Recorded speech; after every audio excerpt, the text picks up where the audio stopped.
Hello and welcome to the Perpetual Traffic Podcast. This is your host, Ralph Burns, founder and CEO of Tier 11, alongside my awesome and amazing co-host, Lauren E. Petrullo, founder of Mongoose Media. Yeah, so glad you joined us here today. We are going to be talking about some of the things that we have been doing the last couple of weeks, something that I actually just came back from a conference. And every time I go to a conference, I feel energized just about business in general, but also energized to pass along those tidbits, those goodies to you, the Perpetual Traffic listener. And before we get into that, there's about 7 or 8 things that I think every business owner, especially now as it's like crunch time right before Black Friday, we were just saying that before we hit record, is that if you haven't planned things already, by the time this airs, it might be a little bit too late. But there are some last minute tweaks I think you can make if you are a little bit behind the 8 ball and maybe haven't done your planning quite as diligently as we have espoused here on Perpetual Traffic for the last 3 or 4 months. Labor Day being sort of the first time you should really test your offers. Labor Day weekend offers. Lauren talked about that in previous episodes. So we'll get to that in just a second. You are on your way to a pretty cool conference for something a lot of people, I think, has died in the digital marketing, internet market thing. And I know for a fact it hasn't, because I'm in a mastermind with one of the best guys in the world that espouses this strategy to grow businesses. But tell us about where you're heading next week. Yeah, so WebinarCon is in Orlando. So anyone who's in Central Florida and you're attending, or if you're flying in, let me know. But yeah, it's for sure like the webinar cycle, like there's just-in-time webinars, live webinars. It's definitely a more antiquated tool that a lot of people use, but it's still working for a lot. And I'm excited about this one because it's all about funnel work, and there's like 9-figure webinar power players where I'm just like, tell me all of your secrets. And yeah, like it's in my backyard. So it's super easy, 3 days, fancy schmancy at the Ritz. But that's where I'm going. And you know, this time of the year, like I say I have no friend November because it's Black Friday, Cyber Monday. Like there's no time. Like at Mongoose Media, you're not supposed to take off work in November unless you're dead or dying kind of situation. Or if it's your birthday, fine, whatever. Unless you're in the hospital. Tell your parents to have planned better. Yeah, hospitals. But like it's the biggest month for so many of our clients, and we're just on full alert, like ready for the inevitable last minute Black Friday changes. But like, it's okay. So we've been planning for this. So normally I would never ever go to an event in November, which is interesting that they have the event in November, but then I just go to, if it's, well, we do webinars all year round. We don't need to have Black Friday, Cyber Monday as a big part of our business. I don't know. I'm super curious to see what it is, but because it's in my backyard and it's got some people that I'm super familiar with in the webinar space, the info space, and they're there to spill their secrets. I'm there to receive. Give them all. And you also got a free ticket, so that doesn't hurt. No, that doesn't hurt. Are you going there as the press? Absolutely. Yeah. Because it's like the stuff that I'm going there, it's not like I'm hoarding all the information. I'm 100% going to share back what I've learned from that event here, especially like any nuggets that I'm testing and implementing for our clients.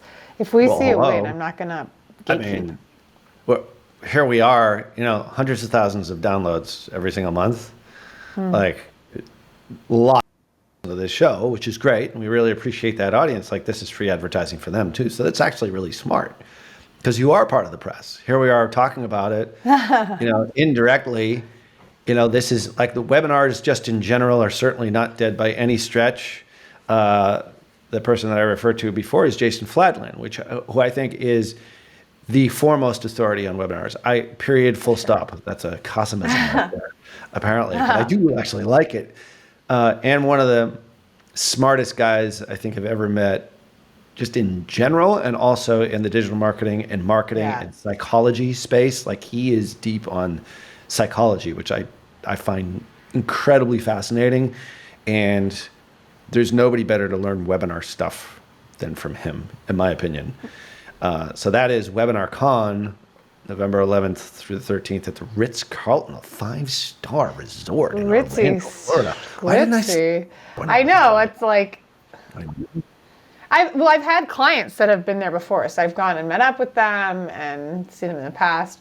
My friend Monty, who was in the mastermind with me, he's going to be there. What I think is cool is, and like anyone who owns an event that's listening to this, like if you go to webinar.con.com, what they do really well, which like helped me be like, yeah, I definitely want to, because I had people in Central Florida ask me, hey, are you going? Hey, are you going? Yeah. And where I'm not familiar with 90% of the individuals, like there are some that I know, and then there's a few that I personally know, and I really like they're saying, hey, who else will be at this event? So they're highlighting the attendees, because obviously when you go to conferences, where we go to a lot of them, whether speaking, attending for earning or learning, you can't replay the relationships you get. And a lot of people are like, oh, I'm going to buy the replays. Like, I don't get that, because the fact of the matter is, like, I'm never going to actually watch the replays. Yeah. I'm not. I'm going to maybe assign it to someone else to watch it.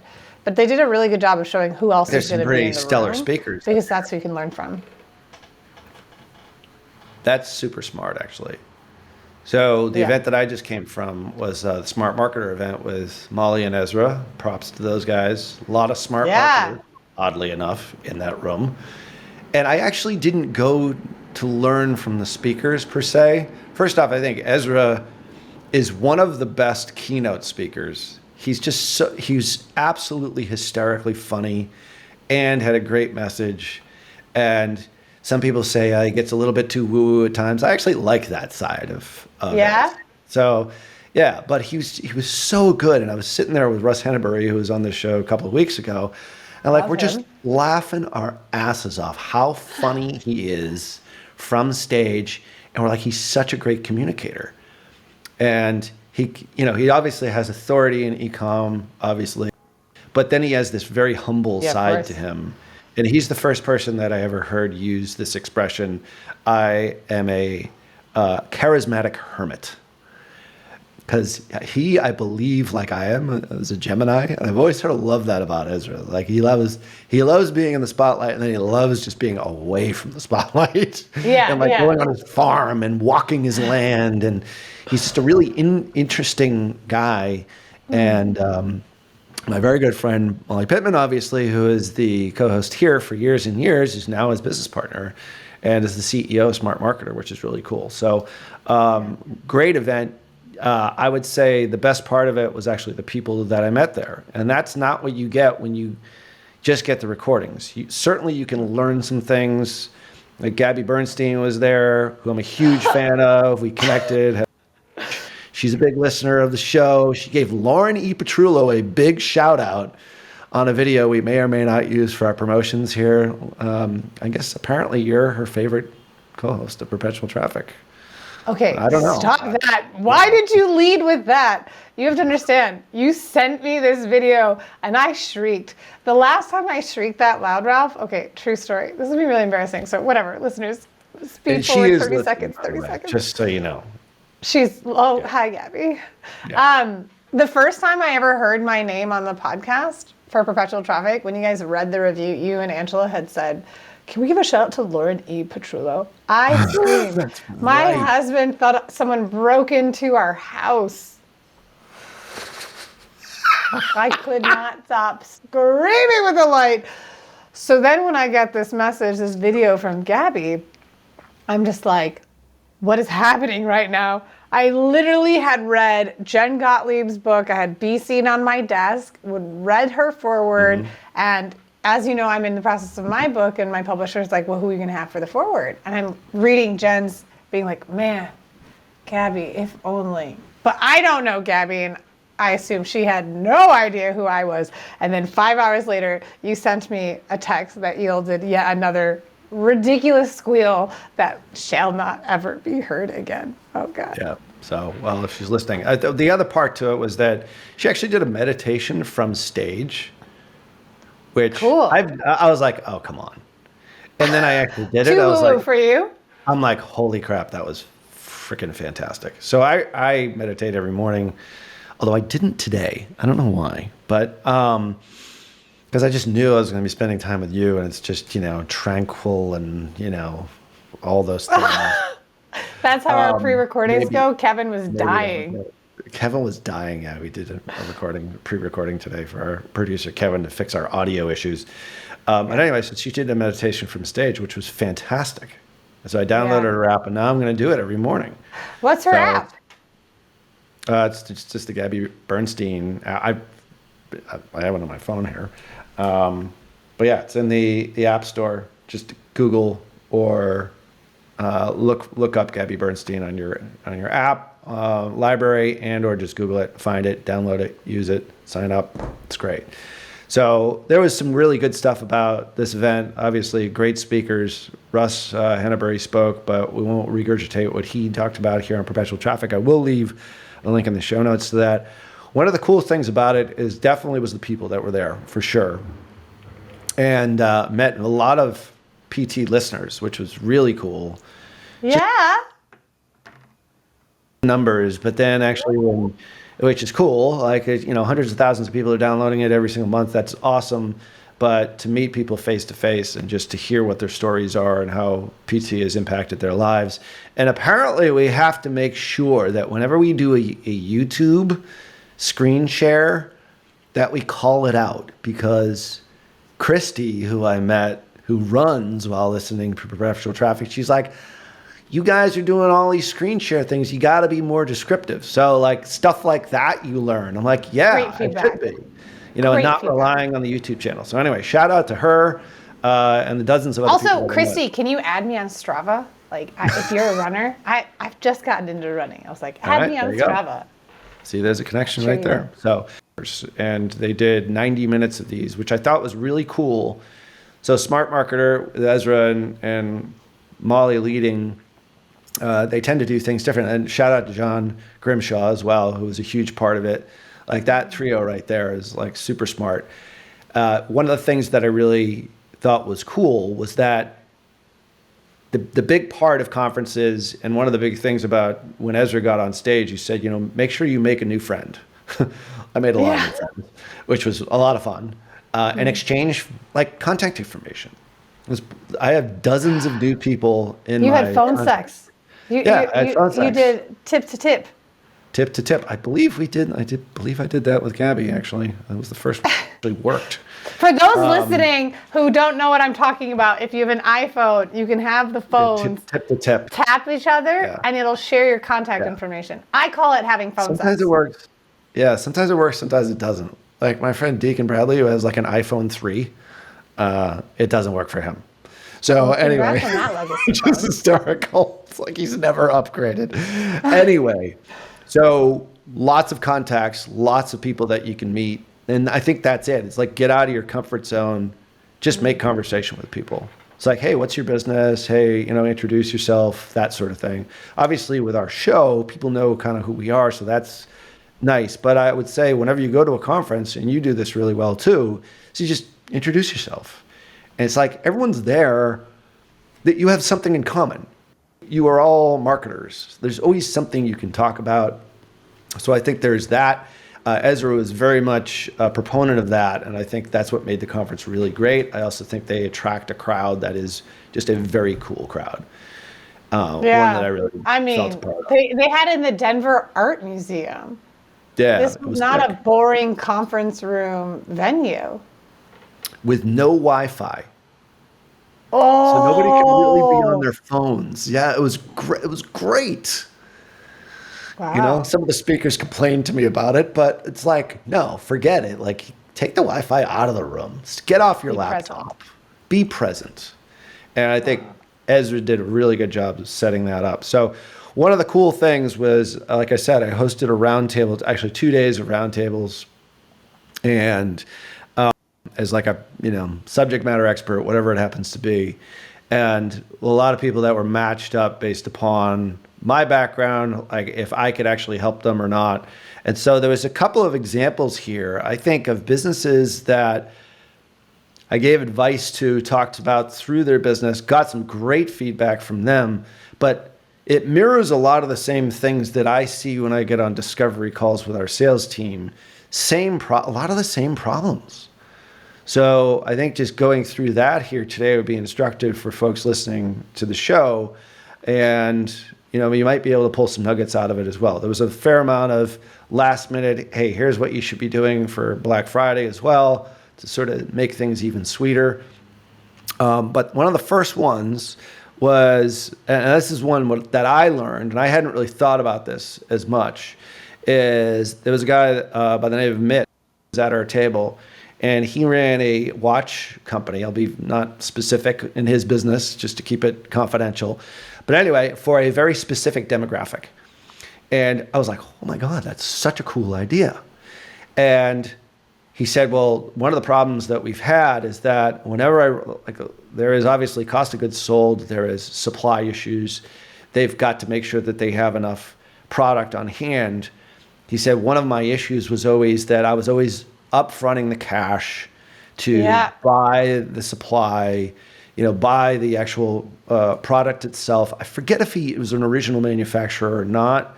I believe he was. That's one of the questions I didn't ask him. But anyway, so he said one of his coolest tips was pre-sales. Okay. And he says that way, his product, and I hadn't thought about this in quite some time, is selling products in advance and then reminding people of the fact that this is going to be a limited edition. It's only going to be X amount, and it's not like BS scarcity, actual scarcity. It's like, I might have like 250 watches. I might have 100 watches or 500 watches. So we'll tell people this is exclusive and the price is going to be X for this particular period of time, maybe a slight discount, not like the big discount like on Black Friday, but a discount, so get on the waiting list and or pre-purchase and activate the discount. And you're going to be only one of 150 people to get this. So he said, as soon as he started doing that, he would launch new brands, new sort of styles of watches for this very specific demographic. He said it completely changed his finances. He said, instead of me fronting the money and then making the sales 30, 60, 90 days afterwards, I'm fronting the sales, and then I use that to actually buy the purchase order. Yeah. It completely changed his finances. And everyone at the table was like, oh my God, what a great idea. And so he went into a little bit more specifics. But if there's a way, like there's a lot of obviously e-commerce folks that listen to this show. There's a lot of e-commerce people that were at the Smart Marketer conference, because that's what Ezra and Molly tend to attract, is think about that. Just think about things in reverse. Because we all think, oh, we got to buy our stuff and then we sell it if you're in the physical products business. For us, we're in services, like me and you, although physical product store, is that, when you buy and sell, you're actually, people pay in advance for our services. So we do sort of the same thing. And that's always the model that I set up, is that increases cash flow. It helps us in a lot of different ways, make payroll, all these other sorts of things. But when you're in the physical product space, is there a way that you can actually do this and offer some exclusivity and, most importantly, scarcity? And he said these things like sell out fast. Yeah, so he emails like the supreme limited drop kind of situation. Oh, it's tremendous. And so there's a lot more that went into that. But basically, from a high level, think about it from your standpoint. Can you actually do that as an e-commerce business? So thoughts? So we actually have a client that we did this full launch for. So we're like literally in the middle of this right now. So they got a new product and it was coming out around this time of the year. So we needed a cash flow because it's like thousands of products. So we've done this in the past before, where we have someone pre-order when we know that, not because the products won't come back, it's just we have a limited number of batch, and we have to find out if we need to order more before Black Friday in this use case, or if we need to place a bigger purchase order when there's a new product launch. So we've done this before with clients in the supplement space, the skincare space, and now our newest client that we're doing this with, where we launch it 3 or 4 weeks before we know it can be shipped. And we have found success being super clear. You're pre-ordering it. We have a limited batch that's coming out. We have some samples. We'll put some testimonials of people who've tried it before. So, I mean, again, these are consumable, so it's different than like the watch per se. But we have like, hey, our super users are like, our influencers have tried it. Here's early feedback. We've only placed a small order because it's a new product we're launching. If you want in on it, you can pre-order. And then that cash sets us up to place an even bigger order. So one client, they're in the supplement space. They had 5,000 bottles that we ordered, and we sold that out within 2 weeks, which was still a week before shipment. That cash then allowed us to place a 20,000 order, which then there was only a 2 or 3 week run because that product can be consumed every 30 days. So we were afraid of what would happen if we had to reorder and we didn't have the cash to cover the inventory when someone who originally ordered. So yeah, that's something that we have found to work really, really well in the perishables.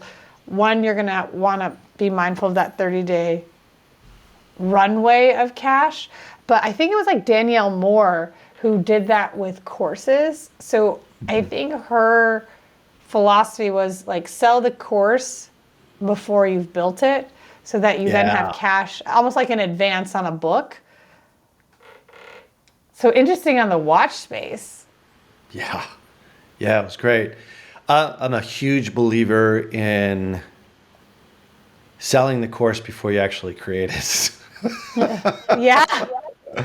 Are you announcing a course, Ralph, that you're going to sell right now? Anyone that's listening to PT can then buy it and you create it? So we've done this both ways. So I spent my first information product, which I've told this story now. You can fast forward if you've heard this a million times, but it was in the sales management. But it was in the sales management niche, and so I spent at that point in time $12,000 creating a course, like, using a webmaster's. First time I'd ever sold anything online, and spent 12 grand all on my credit card, and I ended up selling exactly 2 of them, which was my first big mistake. So I realized, do not create the course before you actually sell it. Create the course as you go along. Splice it out over time. And then we did 2 other courses later on, which were now out of the info space. It was called Agency Accelerator and Ads Accelerator. And we sold it, we pre-sold it, and we created the content week over week over week. Like we had no launch content. And it worked out much better. And both of those were 6-figure businesses, which we sort of dissolved after a while because I just sort of ran out of energy and time and interest. The point is like the second Which one. I'm sure a lot of listeners who have done courses and have done those things know exactly that same feeling that you're talking about. 100%. It just sort of sucked the lifeblood out of me. It was not the thing that I want to do with my life. I love doing this, but having regimented calls and being on coaching calls and everything, it was not my thing. Anyway, that's me. But the point is like there's one way and there's the other way of doing it. I would say do the secondary thing as much as you possibly. You can actually create the content on the fly. You can adjust it based upon the types of clients that you get for it. There's a lot of things in here. So we're using an example in the e-com space, pre-selling, but also in the digital space, doing the same damn thing. So anyway, shout out to my man Mitch for that. One of the other ones that came up, we'll do 3 here just because we're limited with time, is a woman by the name of Dawn. She has an agency. There's a lot of agencies that are listening here, and far be it for me to educate more of our competition. But anyway, this is one, I'll sort of leave out the subspecialty, but she said, what should I do as far as niche? Should I niche down? Like, are the riches in the niches? Should I niche down to scale up? I was like, I asked her this, and everyone's giving her, I go around the room, or around the table, and everyone's giving her like specific advice. And I ask her these 3 questions. I say, what can you be the best in the world at? What do you enjoy doing and are highly passionate about? And what drives your economic engine for what you're currently doing? So those 3 questions, those are like that is a Good to Great Jim Collins ripoff. I realize that. So what can you be the best in the world at? What are you highly passionate about? And what drives your economic engine? So I said, what type of client do you serve that does all 3? And she said, oh, that's easy. It is female over the age of 50 in the X niche. This type of product. So I'm not going to say it because I don't want everybody to do the same thing because I gave her advice. The point is pick your niche. She's like, that's what I'm super passionate about. That's what I know we can be the best in the world at. And by the way, it's our most profitable niche. I'm like, do more of that. There you go. She's like, what? I was like, double down, triple down, quadruple down on that. Make all your content all around that. Have you be the salesperson for it because you're in that age demographic. You know about that particular issue better than anyone. She's like, you're right. And I'll guarantee you that will be the thing that will propel her to the next level of success. Now, the other question is how big do you want your business to be? Which I asked her later on. I was like, do you want to go like for a $300 million valuation and be bought by private equity? She's like, no. I want to get to like, I want to double my sales. I was like, okay. That probably should have been my first question, but I asked it kind of in reverse. But I was like, to double your sales, to get you where you want to be and not be working for the corporate world, which I believe she did. We sort of bonded over that. She worked for a big company, as did I. I was fired, of course, twice. I believe she left on her own. Hey, I was fired too. It's okay. I was fired for someone else. It's all right. It's all good being fired. The point is that that is the key. And it's those three questions. If you're struggling right now, go for that because the passion part is going to keep you energized. Like I just talked about like these info businesses that we created. I created them because my sales guy thought they would be a great idea. I actually was not passionate about it. And that's the thing that, even though it was profitable, very profitable. So, and it was in an area where I felt we could be the best in the world at it because we were training people on Facebook ads for one of them and the other one was for agencies. So the point is like, you got to have all three. Thoughts, concerns, confessions on that one? I mean, I think for her, that's such a monumental game-changing feedback because when you have everyone else saying like, do this, do that, like at the end of the day, it's almost like less is more. And if you don't dial into what you actually are enjoying doing and capitalizing on what you're good at, you're going to be chasing shiny object syndrome and following someone else's life plan. And it's like I was at Win Where It Matters like a week and a half. Oh my gosh, my days blended. But in Miami, this event with Anne Malhoum. We've both been on the road for like a month straight. Yeah, like I don't know. Where am I in the world today? And what I thought Anne did really well. So she founded Solid Core, exited, and it's just in this wealth of giving back success. And she said, look, from this event, you're going to hear a lot of stuff. Take away only what applies to you. And I think a lot of people don't do that well. Like they'll go to an event and be like, oh, I heard, Snapchat ads work really well. Right. And then they go do that and they don't focus on the tool that makes the most sense for them and their business. And you're just like, block out all the noise, understand these three pertinent things to your business before you start chasing other people's ambitions. I couldn't agree more. And that's very simple advice. I think we're all, whether you're listening and you work for somebody else or you are a business, guilty of shiny object syndrome.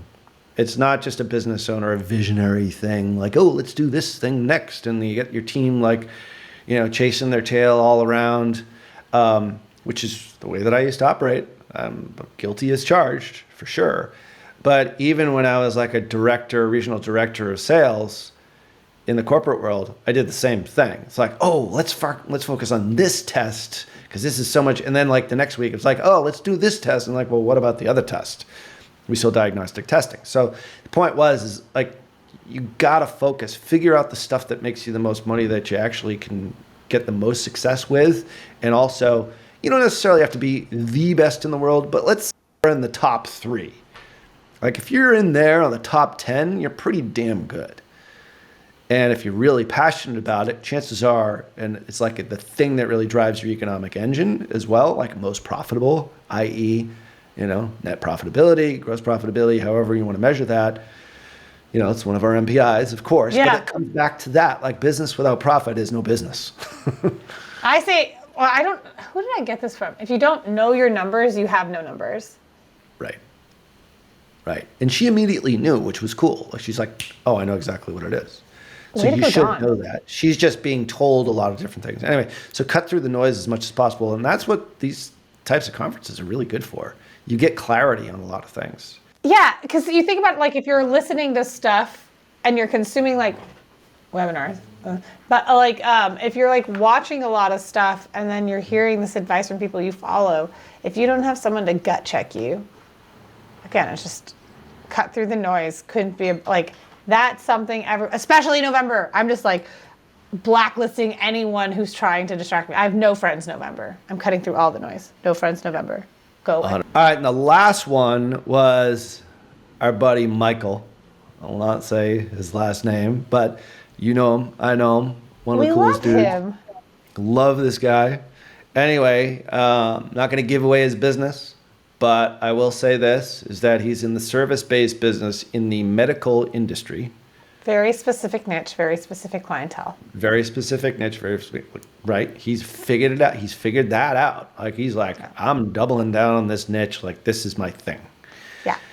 So his problem is that he wants more booked appointments, more scheduled calls after a ad that goes to a page, a gated kind of sort of webinar. It's almost like a VSL because it's only 9 minutes, which I found out.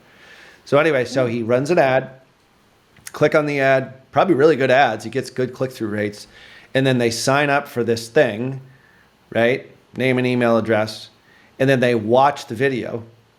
And off those people that watch the video, 25%, which is sign up for a scheduled call.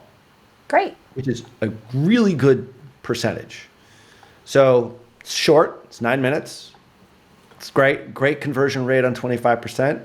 So he's like, and I just can't seem to scale it. I was like, well, why are you making it gated? Yeah, Like, bring that 9-minute video as your ad and then go to the booked appointment. See, there you go. That was exactly my advice. So I would like, also then wonder if he's used Google Tag Manager to do video consumption to see how many of those people have watched at least half, or whenever he gets the offer, push that data back into Meta Ads Manager and then make that the optimization, unless he was already optimizing for booked appointments.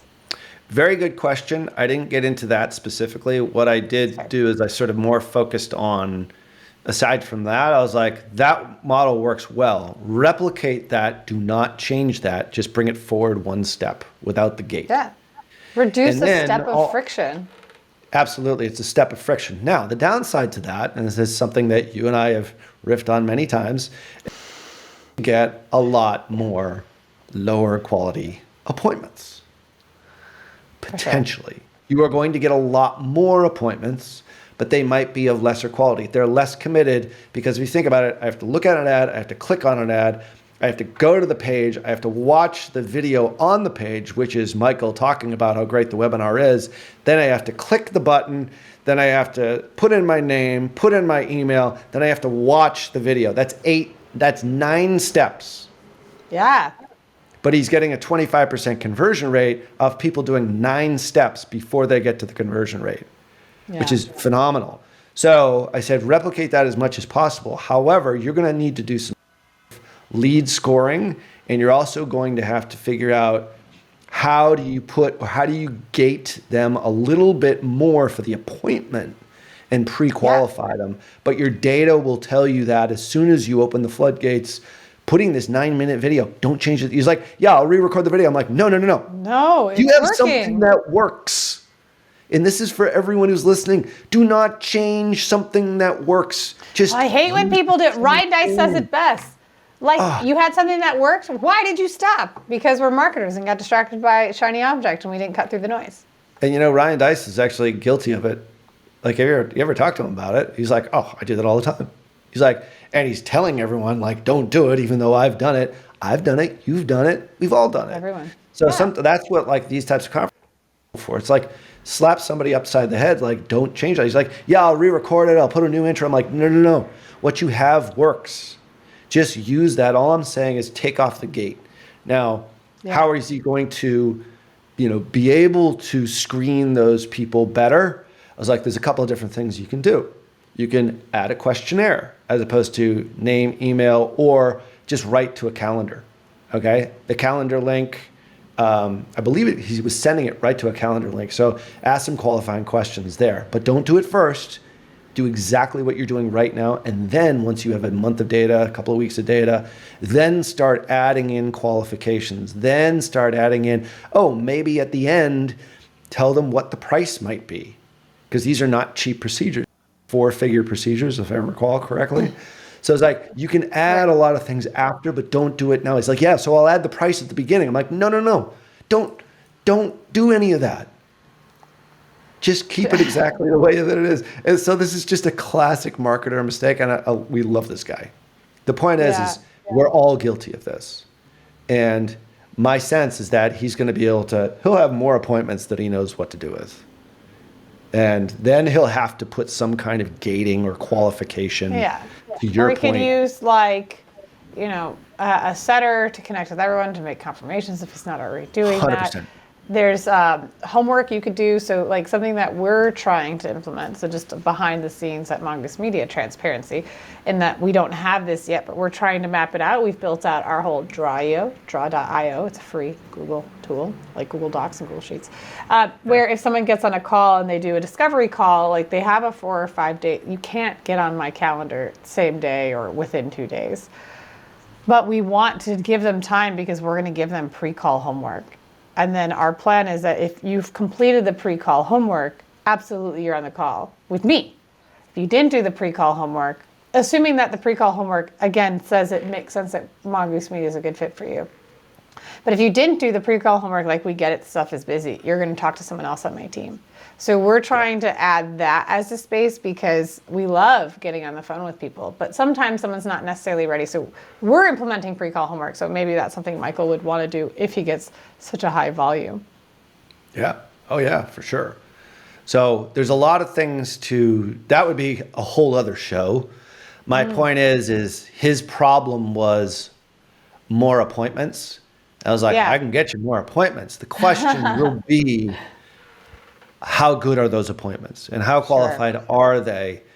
And I actually think one of the easiest ways to do that is to tell them what the price is, given after they've watched the 9-minute video or whatever it is. And oh, by the way, if you put that 9-minute video in the newsfeed on Meta, guess what you can do with those engagement audiences? I'm like, guys, 15 seconds, 25%, 50, 75%, 95% full video.